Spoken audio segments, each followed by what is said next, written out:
first time I sat down at the keys, I was about 9 years old.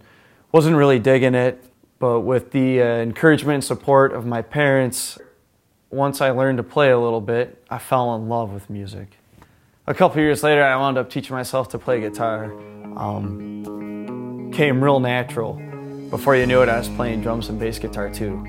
These days, music is what I do. I've been in a few different bands over the years. I'm the music director at my church, and a couple times a year, I lead volunteers in local charity concerts. But for me, it's all about rock and roll. Think about it. Music can pick you up, it can bring you down, it can make you fall in love, and it can make you want to change the world. That's what it does for me, and I love the challenge of bringing out those feelings in my audience.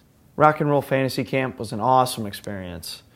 From the support staff to the counselors, everyone was on top of their game. I got to meet and work with some of the most acclaimed musicians in the world. I mean, really, where else are you going to jam with the likes of Vinny Appice, Brad Whitford, and Joe Perry? I learned so much from those guys.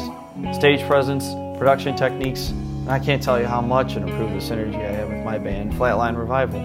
The music in this video is from the CD we released after my first fantasy camp. Most of all, the camp has inspired me to work as hard as I can to succeed as a musician.